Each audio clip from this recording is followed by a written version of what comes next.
الرجيم بسم الله الرحمن الرحيم والحمد لله رب العالمين وصلى الله على محمد وآل محمد الأئمة والمهديين وسلم تسليما. السلام عليكم ورحمة الله وبركاته. Ce soir, nous allons aborder un sujet passionnant, et c'est le sujet de la typologie. La typologie est une science particulière. C'est une science de l'exégèse, du tafsir, de la compréhension, ta'wil, de l'interprétation. C'est une méthode, la méthode en vérité, pour lire le Coran, et vous allez en découvrir les raisons.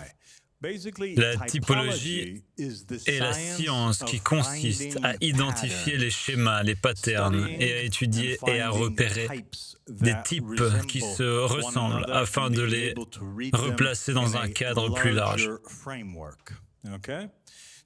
Nous avons donc une narration, un hadith rapporté par le prophète Mohammed et sa famille, alayhi salam, selon lequel il est dit « Un tiers du Coran entier parle de nous, les Ahl al-Bayt ». La famille du prophète. Un tiers du Coran parle de nos ennemis, et le dernier tiers du Coran est composé d'histoires et de préceptes juridiques. Mais lorsqu'on se penche réellement sur le Coran, si on le lit au pied de la lettre, par son apparent, on ne trouve aucune trace des noms de Ahl al-Bayt, alayhi salam, comme présent dans ce Coran, et encore moins pour remplir un tiers du Coran. Ils doivent donc figurer dans le Coran d'une manière différente. Et la seule façon d'extraire les récits des Ahl al-Bayt alayhi salam du Coran est par cette science, par la typologie. La typologie est une discipline très ancienne. Son origine remonte même à une époque antérieure à la rédaction du Coran et de la Bible. Elle remonte à l'Ancien Testament où les différents prophètes, messagers, Jésus et leurs prédécesseurs se référaient mutuellement. Ils se citaient les uns les autres et relevaient des schémas récurrents. Par exemple, dans un passage de la Bible, Jésus a des difficultés avec les incrédules, les mécréants. Il lui demande un signe et il répond « Ô vous les incrédules, le seul signe que vous recevrez sera celui de Jonas. » Et les chrétiens, en lisant ce passage, ils se demandent alors quel était le signe de Jonas. Le signe de Jonas était qu'il était resté 3 jours dans le ventre de la baleine. Il s'agit donc d'une préfiguration. Jonas sert d'archétype à Jésus qui est resté 3 jours dans le ventre de la terre. Jonas reste 3 jours dans le ventre de la baleine, d'accord? Et Jésus reste 3 jours dans la terre. Il voit donc l'histoire de Jonas comme une préfiguration de celle de Jésus. Jésus devenant un Jonas plus parfait. D'accord?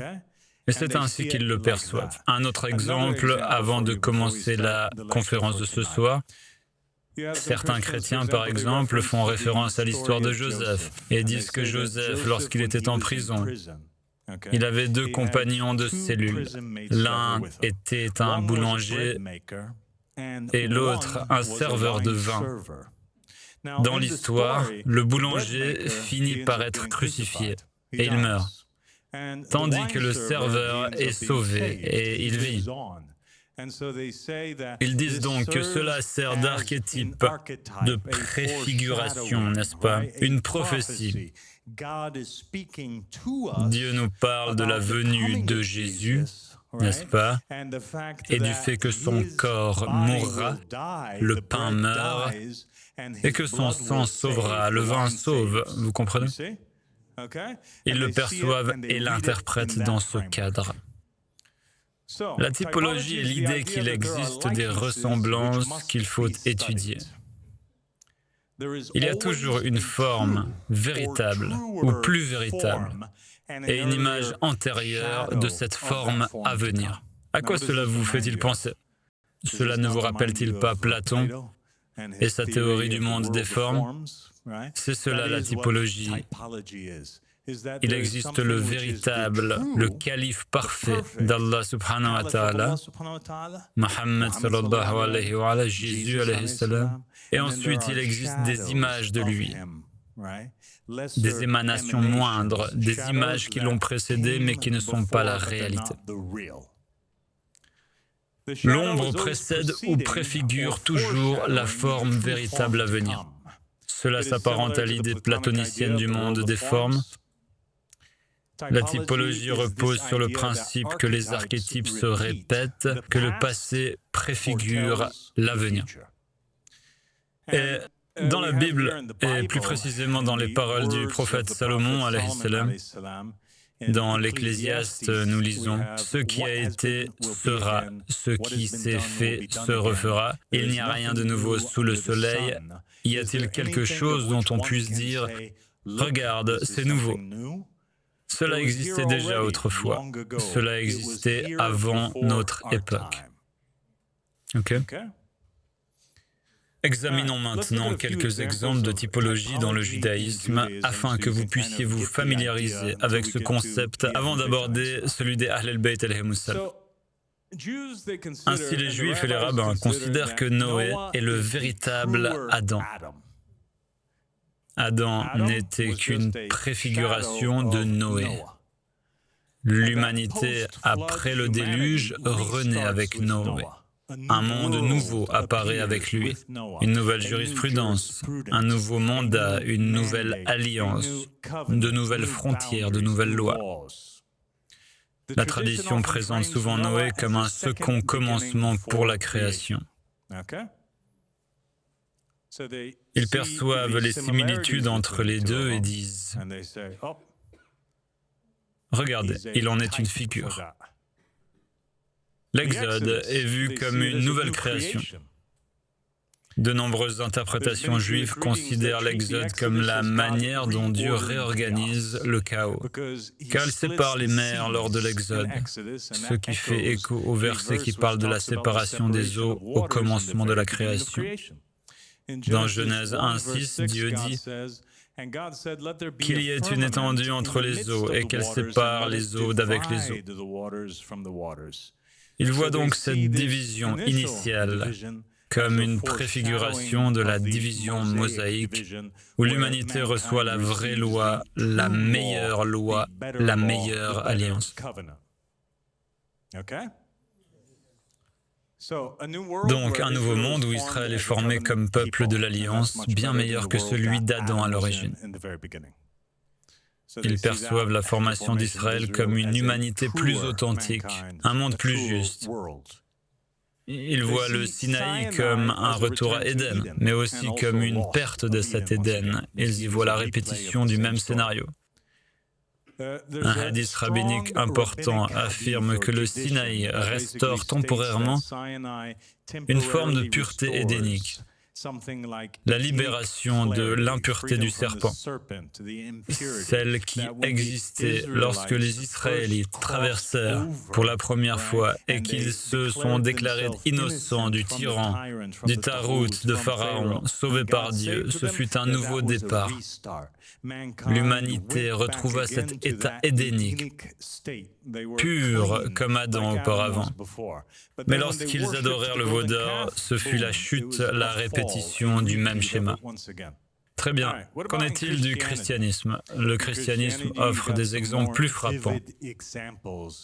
Tout le monde connaît l'histoire de la Pâque, la période durant laquelle Dieu ordonna à Moïse, aux Israélites, de badigeonner leur linteau de porte du sang de l'agneau.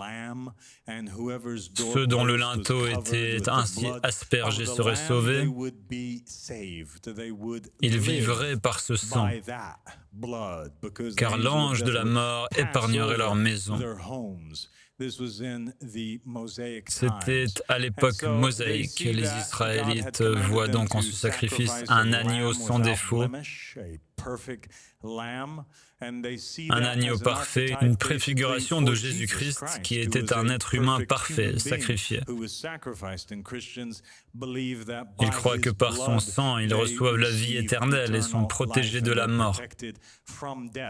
Ils observent également qu'aucun os de ces agneaux ne devait être brisé. La même chose s'est produite avec Jésus sur la croix. Aucun de ces os n'était brisé, contrairement à ce qui se passe généralement lors de la crucifixion où les jambes sont souvent brisées.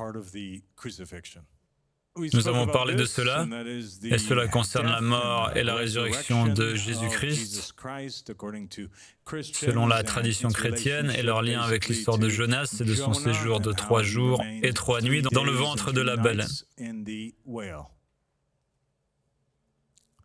Ils perçoivent également une typologie du temple. Ils voient que l'arche de l'alliance préfigure ou représente Jésus, que Jésus est la véritable alliance, que Dieu résidait initialement dans le temple, dans l'arche d'alliance, puis qu'il réside en Christ et plus tard qu'il réside par extension dans les croyants à travers le Saint-Esprit. Qu'en est-il de l'islam ? En islam, nous avons l'exemple d'Abraham alayhi salam, et du prophète Mohammed sallallahu alayhi wa sallam. Tous deux sont des prophètes, tous deux ont brisé des idoles dans la maison de Dieu. Tous deux appellent au monothéisme. Les deux familles ont été élues, la famille d'Abraham et la famille de Mohammed. Ainsi, de nombreux récits de Mohammed et de sa famille comparent ou unissent le nom de Mohammed et de sa famille à celui d'Abraham et de sa famille. Cette comparaison est souvent faite, on la retrouve d'ailleurs dans la prière. Allahumma salli ala Muhammad wa ali Muhammad kama sallaita ala Ibrahim wa ala ali Ibrahim. Que Dieu répande sa paix et ses prières sur Mohammed et sa famille comme tu l'as répandu sur Abraham et sa famille.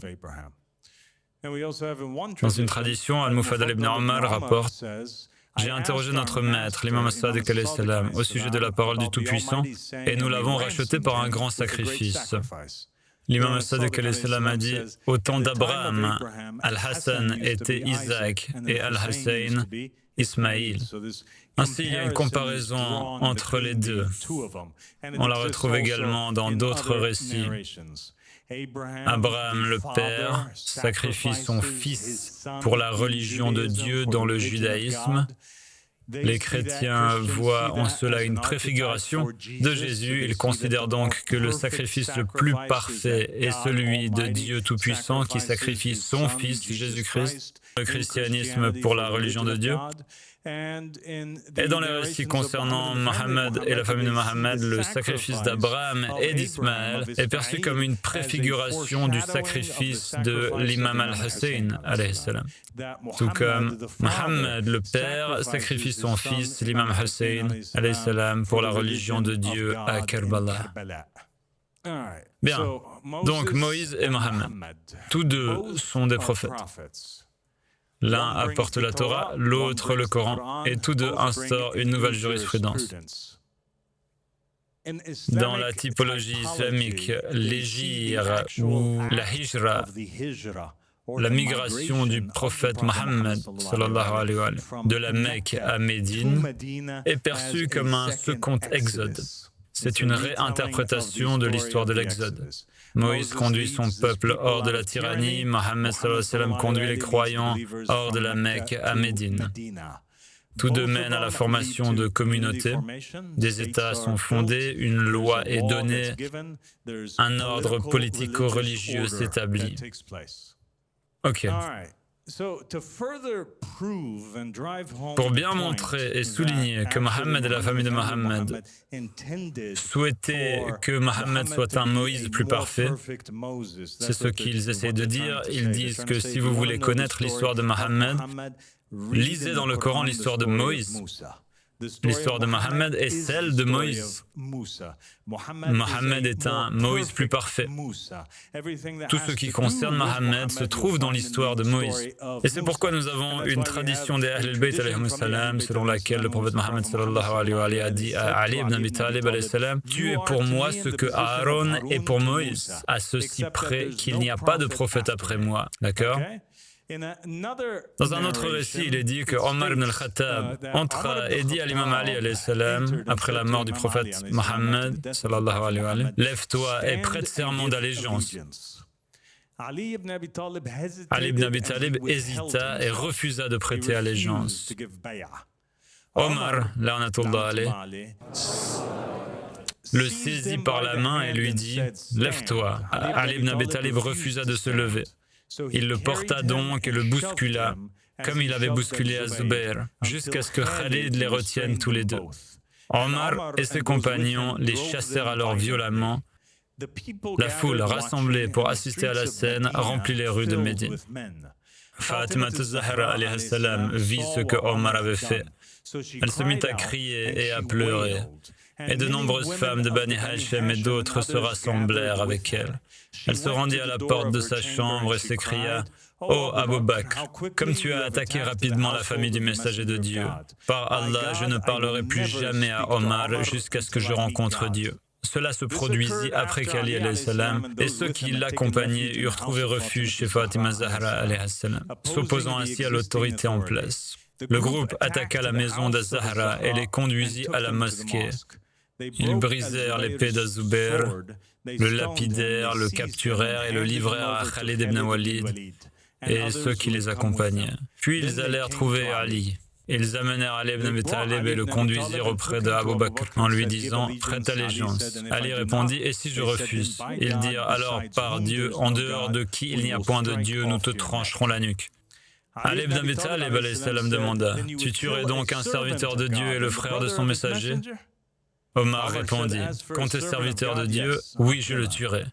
Mais quant au frère du messager, non. » Abu Bakr garda le silence. Omar lui demanda: « Ne donneras-tu aucun ordre à son sujet ?» Abu Bakr répondit: « Je ne le forcerai à rien tant que Fatima sera auprès de lui. » Ali ibn Abi Talib se rendit alors sur la tombe du messager d'Allah, en pleurant et en appelant à l'aide. Il commença à réciter ce verset du Coran: « Ô fils de ma mère, les gens m'ont vaincu et étaient sur le point de me tuer. » Or, lorsque nous consultons le Coran pour trouver ce verset et le replacer dans son contexte, qui prononce ces paroles? Ce sont celles d'Aaron. Ce sont les paroles de Aaron. Il les adresse à Moïse. Lorsque Moïse revient, furieux, il trouve le peuple en train d'adorer le veau d'or. Il lui dit alors: « Aaron, où étais-tu? Comment as-tu pu laisser cela se passer ?» Il répondit à Moïse: « Ô fils de ma mère, le peuple m'a submergé et était sur le point de me tuer. » Ainsi, cette phrase fait directement écho au Coran, aux paroles de Aaron à Moïse. Le prophète, sallallahu alayhi wa alayhi, établit ainsi la typologie selon laquelle Ali est à Mohammed ce que Aaron est à Moïse. Il ne s'agit pas d'une interprétation postérieure, c'est une déclaration du prophète lui-même. Dès lors, cette typologie établie, l'histoire de Aaron devient un modèle pour comprendre ce qui pourrait arriver à Ali ibn Abi Talib après le prophète. Vous comprenez?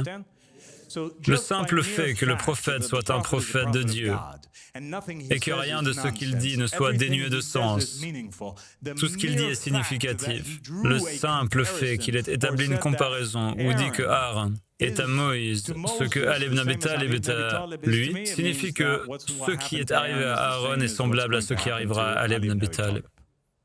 Aaron est un successeur du prophète Moïse, Ali est un successeur du prophète Mohammed. Le sacerdoce se perpétue après Moïse par les descendants d'Aaron, non par ceux de Moïse. L'imama se perpétue après Mohammed par les descendants d'Ali ibn Abi Talib, non par des descendants directs de Mohammed. Les descendants de Ali sont bien sûr les descendants de Mohammed, mais la transmission ne se fait pas directement par Mohammed. وآل محمد عليهما والمهديين وسلم تسليما Afin de lever tout doute, les Ahl al-Bayt alayhimus salam ont approfondi ce point. Ils ont dit, voyez, il ne s'agit pas seulement de dire que Haroun est Ali ibn Abi Talib ou qu'Ali ibn Abi Talib est le Haroun parfait ou plus authentique. Il ne s'agit pas seulement de dire que Mohammed était le Moïse le plus authentique. Tous les personnages de l'histoire sont présents. Il est rapporté qu'Abu Dhar a dit, j'ai interrogé le messager de Dieu sallallahu alayhi wa alayhi, au sujet de Omar ibn al-Khattab. Ainsi Abu Dhar interroge le messager d'Allah, que la paix soit sur lui, de son vivant. Que penses-tu de ce personnage d'Omar ibn al-Khattab? Il a répondu, cache-le, cache-le, car il est en vérité le pharaon de cette communauté. N'en parle à personne qui n'a pas respecté l'alliance concernant Ali ibn Abi Talib. Dans un autre récit, une autre comparaison est établie et nous voyons davantage de typologie à l'œuvre. L'imam Abu Ja'far al-Baqir alayhi salam dit à propos de la parole de Dieu Tout-Puissant, et le peuple de Moïse après lui prit de ses ornements un veau, un corps qui mugissait. Il dit le veau est le premier, c'est-à-dire Abu Bakr, et le Samiri le second, c'est-à-dire Omar ibn al-Khattab. Nous avons donc tous les éléments de l'histoire de Moïse présents. Qu'en est-il de Fatima et Marie?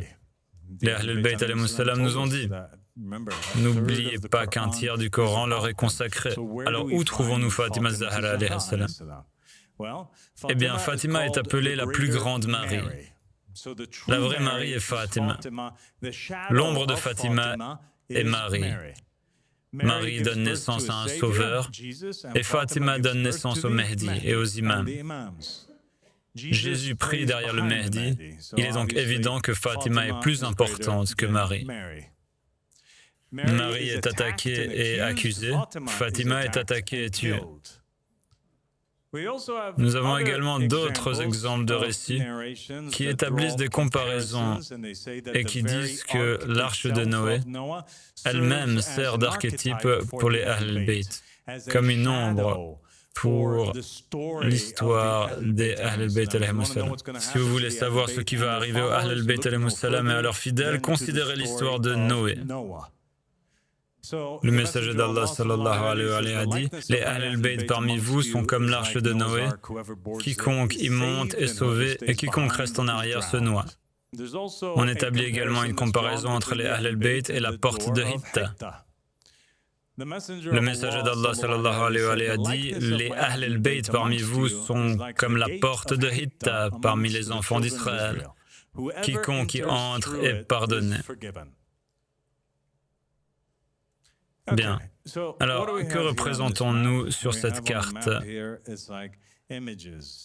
Nous y voyons comme des images qui émanent, une histoire qui se dessine, un message que Dieu veut nous transmettre. L'image commence avec Adam, c'est l'histoire d'un calife et de son peuple, mais une émanation plus authentique se manifeste plus tard. L'histoire d'Adam est établie pour que les croyants comprennent ce à quoi s'attendre avec Noé. Et Noé vient, et il est un Adam plus authentique. Mais ensuite, l'histoire se répète, et un Adam encore plus authentique apparaît. Et c'est Abraham. Et puis un encore plus authentique, Adam et Noé et Abraham apparaît en Moïse, et ainsi de suite jusqu'à Jésus. Et qui est le calife encore meilleur et plus authentique que Jésus? C'est Mohammed sallallahu alayhi wa sallam. Et cette image devient la plus claire à l'époque du Mehdi, lorsqu'Allah subhanahu wa ta'ala est adoré ouvertement, sans aucune dissimulation, et que tout devient évident. Ainsi l'image se précise sans cesse. Tel est l'enseignement des traditions de Mohammed et de la famille de Mohammed alayhi salam. Mais s'agit-il d'une préfiguration de l'avenir ou d'une répétition du passé? Réfléchissez un instant. Lequel des deux est vrai? Le passé se répète-t-il ou est-il une prophétie de l'avenir? Autrement dit, l'histoire de Mohammed est-elle une répétition du passé ou ce dernier a-t-il été entièrement créé et façonné ainsi pour Mohammed et sa famille.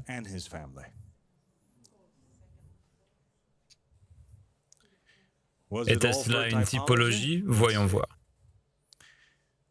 Les archétypes sont-ils envoyés par Dieu pour qu'ils se manifestent plus clairement dans une histoire ou une personne future? Est-ce la raison pour laquelle les choses arrivent? L'imam as-Sadiq alayhi salam rapporte dans un hadith: quant au serviteur vertueux, Al-Khidr, Allah subhanahu wa ta'ala n'a pas prolongé sa vie pour une prophétie qui lui aurait été réservée. Il explique donc que la longévité d'Al-Khidr n'était pas due à un message ou à une mission prophétique particulière, ni à la révélation d'un livre, ni à une loi abrogeant celle des prophètes précédents, ni à un imam imposant sa tutelle, ni à une obéissance imposée. Allah, subhanahu wa ta'ala, lorsqu'il savait dans sa préscience ce qu'il décréterait du Qa'im, du Mahdi, il s'agit ici du 12e imam, l'imam al-Mahdi alayhi salam, une durée de vie semblable à celle d'Al-Khidr, et qu'il décréterait durant les jours de son occultation ce qu'il avait décrété, sachant ce qui arriverait à ses serviteurs négateurs en raison de la longueur de sa vie, il prolongea la vie du serviteur vertueux, sans autre raison que celle de l'utiliser en tant qu'évidence.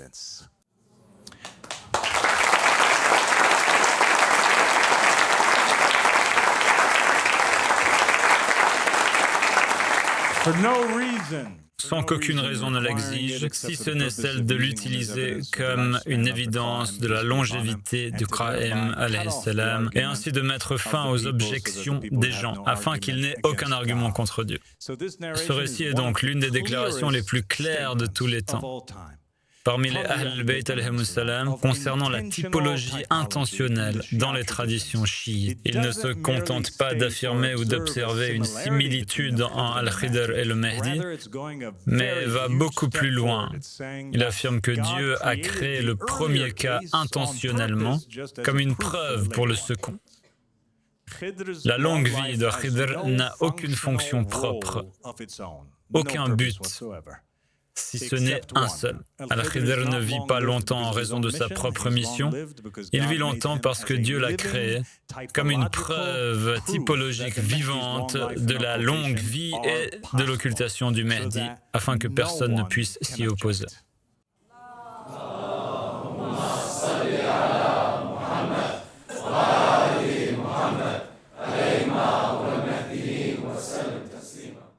Dieu a donc envoyé tous ses prophètes et messagers et a consigné tous ses récits dans la Torah, la Bible et le Coran, afin de nous transmettre une histoire plus complète.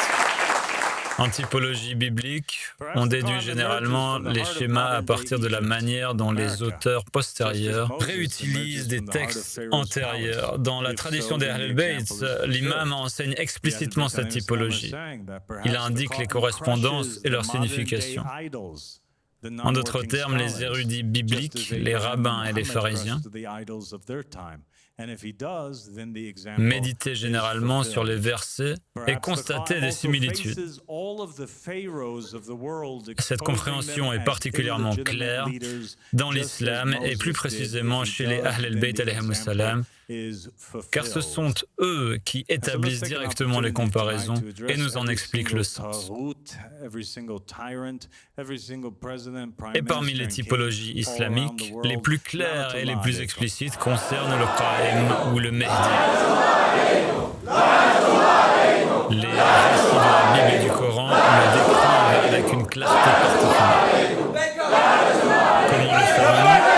Dans l'abondance des versets dont nous avons quelques-uns. Par exemple, concernant le fleuve de Talut, l'imam as-Sadiq alayhi salam rapporte: les compagnons de Talut furent éprouvés par le fleuve dont Allah subhanahu wa ta'ala a dit: nous vous éprouverons par un fleuve. Les compagnons du Qa'im seront éprouvés de la même manière. Cet événement fut ainsi annoncé afin que personne ne se demande comment les compagnons pourraient-ils être éprouvés. Non, ils l'avaient déjà été par un fleuve à l'époque de Talut. Dans un autre récit, Abba Abdullah l'imam as-Sadiq alayhi salam a dit « En vérité, le maître de cette affaire suit les sunnas, les patterns des prophètes. Il y a une sunna ou un pattern de Moïse, fils d'Imran, un pattern de Jésus, un pattern de Joseph, un pattern de Mohammed sallallahu alayhi wa sallam. Quant au pattern de Moïse, il sera craintif et vigilant, ce qui correspond à ce que l'on entend dans l'histoire de Moïse, sa crainte, sa discrétion et sa vigilance. Il en sera de même pour le Qur'an.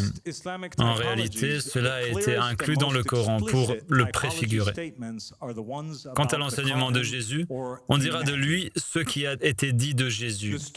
Quant à l'enseignement de Joseph, il s'agit de la dissimulation. Allah placera entre lui et la création un voile. On le verra, mais on ne le reconnaîtra pas.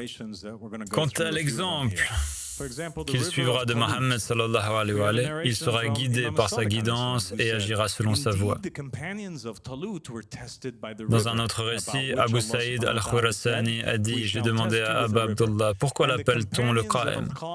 Il a répondu « Parce qu'il ressuscitera après sa mort. Il ressuscitera avec un événement extraordinaire. Il ressuscitera avec l'ordre d'Allah. » Un autre récit précise « Notre situation dans le livre d'Allah est comparable à celle de l'homme et de l'âne. Allah l'a fait mourir pendant 100 ans, puis l'a ressuscité. » Ainsi, le sens apparent du verset concerne Jérémie et son sens véritable concerne le Qa'im. Dans un autre récit encore, Ali ibn Abi Talib alayhi salam a dit « En effet, le Qa'im de la famille de Mohammed présente des similitudes avec 5 messagers. Jonas, fils de Matta, Jonas, Joseph, fils de Jacob, Moïse, Jésus et Mohammed sallallahu alayhi wa sallam. Quant à sa ressemblance avec Jonas, elle réside dans son retour de l'occultation alors qu'il est encore jeune, après avoir atteint un âge avancé. Quant à sa ressemblance avec Joseph, elle tient à son occultation vis-à-vis de ses proches et du public, à la dissimulation de sa naissance à ses frères et à la confusion qu'elle engendre chez son père, malgré la proximité géographique qui le sépare de lui, de sa famille et de ses chiites. Quant à sa ressemblance avec Moïse, elle se manifeste par la peur persistante, la durée de son occultation, la dissimulation de sa naissance et les épreuves endurées par sa communauté chiite après sa disparition, confrontée à des souffrances et des humiliations jusqu'à ce que Allah subhanahu wa ta'ala permette son apparition, lui accorde la victoire et le soutienne contre ses ennemis. Quant à sa ressemblance avec Jésus, elle réside dans la controverse qui entoure son existence. Certains affirment qu'il n'est pas né, d'autres qu'il est mort, d'autres encore qu'il a été tué et crucifié. Quant à sa ressemblance avec son grand-père, Mohammed sallallahu alayhi wa sallam, elle réside dans son ascension par l'épée, la mise à mort des ennemis d'Allah et des ennemis de son messager, les tyrans et les oppresseurs. Dans un autre récit, l'imam al-Baqir alayhi salam dit « Chez le Mehdi que nous attendons, il y a 7 patterns. » Ainsi, ce que l'on observe ici, c'est que récit après récit, ce sont des parallèles qui se répètent. D'Adam, il était au paradis et personne ne le vit, hormis Ève, jusqu'à ce qu'il en sorte. En lui réside le salut de Noé et de l'arche, en lui réside le salut d'Abraham du feu. Cela signifie que toutes ces histoires se répéteront avec le Qa'im, avec le Mehdi. Le Mehdi sera dans un feu, un grand feu, semblable à celui d'Abraham, mais plus grand encore, et il en sera sauvé. Il sera délivré de prison comme Joseph, jusqu'à ce que Dieu lui donne l'autorité sur la terre. En lui, il y a Moïse, qui était craintif et peureux, et il a dit « Je me suis enfui de toi lorsque j'ai craint de toi. Alors mon Seigneur m'a donné un jugement et m'a placé parmi les messagers. » Et de Jésus, dont ils dirent « Nous l'avons tué et crucifié », mais Dieu les contredit en disant « Ils ne l'ont ni tué ni crucifié. » Mais cela leur est apparu ainsi. accompli. Et de Mohammed, sallallahu alayhi wa sallam, son apparition avec l'épée. Ainsi, la sunna et les archétypes des prophètes se retrouvent tous dans le Coran. Imam Ahmad al-Hassan alayhi salam a dit « Tous les miracles des prophètes précédents se manifesteront entre ses mains. » Il se peut donc que le Coran soit confronté aux abus et aux complots de ses propres frères, tout comme Joseph. Et ses frères étaient tous fils de prophètes. Si tel est le cas, alors l'exemple est accompli. Prenons l'exemple de l'histoire de Joseph. Il y a cette idée qu'il y a un fils de prophète, Joseph. Il est un hujja, son père l'est aussi, et il y a d'autres fils, n'est-ce pas? Eux aussi sont censés être des hujjas, des piliers, des tribus. Ils sont à Jacob ce que les apôtres sont à Jésus, ce que les imams sont à Mohammed. Mais ils envient Joseph et le trahissent. Ainsi les Ahl al-Bayt disent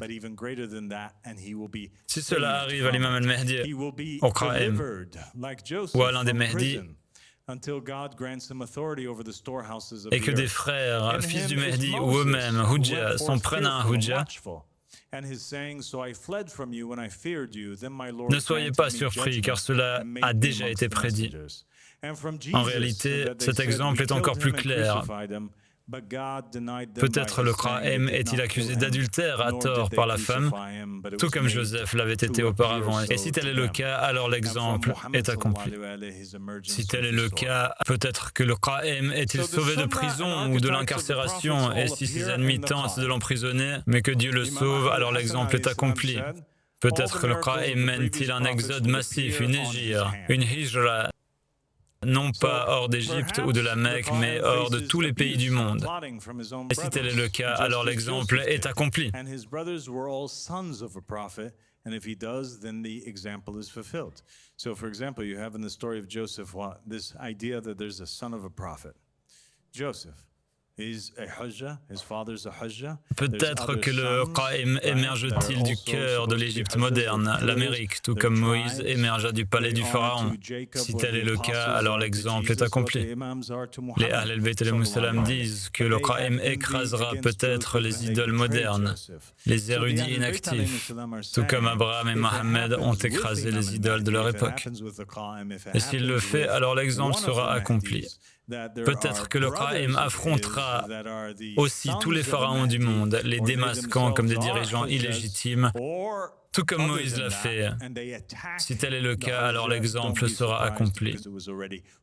Et donc, saisissons cette occasion ce soir pour nous adresser à chaque tarout, chaque tyran, chaque président, premier ministre et roi du monde entier. La'natullah alaykum.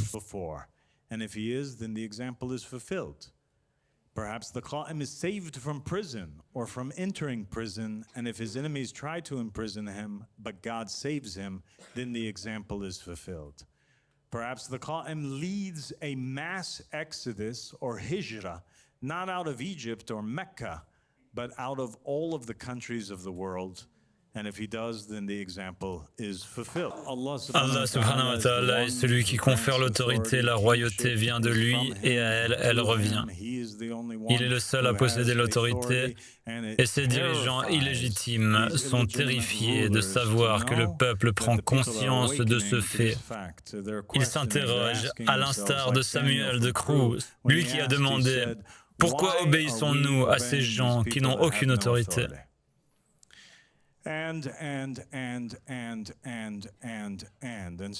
les exemples que nous trouvons dans les récits des prophètes et des messagers sont préservés. Ils servent d'archétype et préfigurent les événements auxquels le Qa'im et ses compagnons devront faire face. La Bible et le Coran constituent donc un manifeste, un livre d'histoire et un livre prophétique pour l'avenir. Voici un fait intéressant. Nous avons l'imam as-Sadiq alayhi salam qui a dit « En effet, Saleh alayhi salam fut absent de son peuple pendant un certain temps. » Regardez ça, c'est incroyable. Je veux que vous soyez vraiment attentifs car nous allons vous révéler une véritable perle ce soir. Le jour où il a disparu, il était un homme mûr. Lorsqu'il est revenu auprès des siens, ils ne l'ont pas reconnu par son apparence. Saleh était connu de son peuple, c'était un hujja, un prophète. Il le reconnaissait Il s'en va. Il était déjà âgé lorsqu'il est parti. Puis soudain, il revient auprès des siens, mais cette fois, ils ne le reconnaissent pas. Il est méconnaissable. À son retour, il s'était divisé en 3 groupes. Un groupe le rejetait catégoriquement, lui interdisant de revenir. Un autre était sceptique. Et le dernier était fermement convaincu de son existence. À son retour, il s'est adressé au groupe des sceptiques et leur a dit « Je suis sale ». Ils l'ont renié, ils l'ont insulté et ils l'ont réprimandé et ont dit « Dieu est innocent de toi. Saleh ne te ressemblait pas ». Il alla ensuite vers les renégats, mais ils refusèrent de l'écouter et se détournèrent de lui avec la plus grande aversion. Il se rendit alors auprès du 3e groupe, les gens de la certitude, et il leur dit « Je suis Saleh ». Ils répondirent « Dis-nous quelque chose qui nous permette de ne pas douter de toi, que tu es Saleh, car nous ne doutons pas que Dieu, subhanahu wa ta'ala, puisse transformer une personne en l'apparence qu'il souhaite. Nous avons parlé entre nous des signes du Qa'im lorsqu'il viendra, et pour nous, cela ne devient valable que lorsque le message viendra du ciel. Saleh leur dit, « Je suis le Saleh qui est venu à vous avec la chamelle. » Ils dirent, « Tu as dit vrai, quel est ton signe ?» Il répondit, « Pour elle, il y a un moment de libation, et pour vous, il y a un moment de libation en un jour précis. » Ils dirent, « Nous croyons en Dieu et en ce que tu nous as apporté. » J'ai demandé, y avait-il parmi eux ce jour-là un savant qui connaissait la vérité? L'imam répondit, Dieu est trop juste pour laisser la terre sans un savant qui guide vers lui. Et le peuple resta 7 jours après le départ de Saleh sans reconnaître d'imam, mais fidèles à sa religion, leur parole était une. Lorsque Saleh apparut, ils se rassemblèrent autour de lui et l'apparence de Qa'im est celle de Saleh. Dans ce récit, Saleh s'absente 7 jours et vous connaissez la suite. Il revient transformé. Qu'est-ce qu'il se passe ici? Celui qui interroge demande « Y avait-il un hujja avec eux ?» Et il répond « Dieu ne laissera jamais sa terre sans un hujja. » Et lorsque Saleh retourne auprès des siens, il revint en tant que successeur de Saleh. L'exemple d'Élisée le prouve, c'est indéniable. Sommes-nous prêts? Il y a ce récit dans la Bible. Il est dit que juste avant l'ascension du prophète Élie au ciel, cet événement s'est produit. Tout comme Saleh, au moment de son départ, cela se passait alors qu'Élie s'apprêtait à partir. Lorsque l'Éternel allait enlever Élie au ciel dans la tempête, Élie et Élisée étaient en chemin depuis Gilgal. Élie dit à Élisée, « Reste ici, l'Éternel m'envoie à Bethel. » Mais Élisée répondit, « Aussi vrai que l'Éternel est vivant et que tu es vivant, je ne te quitterai pas. » Ils descendirent donc à Bethel. La communauté des prophètes de Bethel vint trouver Élisée et lui demanda, « Sais-tu que l'Éternel va te prendre ton maître aujourd'hui » La communauté des prophètes désigne les disciples des prophètes, les chiites des prophètes. Il s'agissait d'un groupe de personnes qui avaient consacré leur vie à être les chiites d'Élie et des prophètes. Élisée répondit, « Oui, je le sais, taisez-vous. » Élie dit alors, « Reste ici, Élisée. L'Éternel m'envoie à Jéricho. » Il répondit, « Aussi vrai que l'Éternel est vivant et que tu es vivant, je ne te quitterai pas. » Ils se rendirent donc à Jéricho, et la communauté des prophètes de Jéricho s'approcha d'Élisée et lui demanda, « Sais-tu que l'Éternel va prendre ton maître aujourd'hui » Il répondit, « Oui, je le sais, taisez-vous. » Élie lui dit alors, « Reste ici, l'Éternel m'envoie au Jourdain. » Il répondit, « Aussi vrai que l'Éternel est vivant et que tu es vivant, je ne te quitterai pas. » Et tous deux continuèrent leur chemin, Élie et Élisée. 50 hommes de la communauté des prophètes allèrent se tenir à distance, face à l'endroit où Élie et Élisée s'étaient arrêtés au Jourdain. Élie prit son manteau, le roula et en frappa l'eau. L'eau se sépara à droite et à gauche, et tous deux traversèrent à pied sec. Ils interprètent cela comme une reconstitution de la traversée de la mer. Une fois la traversée terminée, Élie dit à Élisée, « Dis-moi, que puis-je faire pour toi avant de te quitter ? » « Laisse-moi recevoir une double portion de ton esprit, » répondit Élisée. « Tu as demandé une chose difficile, » dit Élie. En hébreu, il dit « ruach ». Ruh. Il demande son âme. Il dit « Je veux une double portion de ton âme, s'il te plaît. » Tu as demandé une chose difficile, répéta Élie. Pourtant, si tu me vois quand je serai enlevé d'auprès de toi, elle sera tienne. Sinon, elle ne le sera pas. Tandis qu'ils marchaient et parlaient ensemble, soudain un char de feu et des chevaux de feu apparurent et les séparèrent. Élie monta au ciel dans un tourbillon. Élisée vit cela et s'écria, « Mon père, chars et cavaliers d'Israël !» Et Élisée ne le vit plus. Alors il saisit son vêtement et le déchira en deux. Élisée ramassa alors le manteau d'Élie qui était tombé de lui et retourna se tenir sur la rive du Jourdain. Il prit le manteau qui était tombé d'Élie et en frappa l'eau. « Où est maintenant le Seigneur, le Dieu d'Élie » demanda-t-il. Quand il frappa l'eau, elle se sépara à droite et à gauche et il la traversa. La communauté des prophètes de Jéricho qui observait la scène dit « L'esprit d'Élie repose sur Élisée ». Ils allèrent à sa rencontre et se prosternèrent devant lui. Cela explique maintenant ce que les Juifs voulaient dire lorsqu'ils pensaient que Jésus était Jean, bien qu'il fût son successeur vivant à son époque. Lorsque Jésus arriva dans la région de Césarée, il demanda à ses disciples, « Que dit-on que je suis, moi, le Fils de l'homme » Ils dirent, « Certains disent que tu es Jean-Baptiste, d'autres disent Élie, d'autres encore Jérémie ou l'un des prophètes. » Et ils pensaient donc que Jésus était le retour de Jean, car ils savaient qu'Élie était revenu auprès de son peuple en tant que son successeur, Élisée. Cela explique le dilemme auquel étaient confrontés les habitants de Saleh, perplexes quant à l'identité du vicaire de Saleh. Merci et assalamu alaikum wa rahmatullahi wa barakatuh.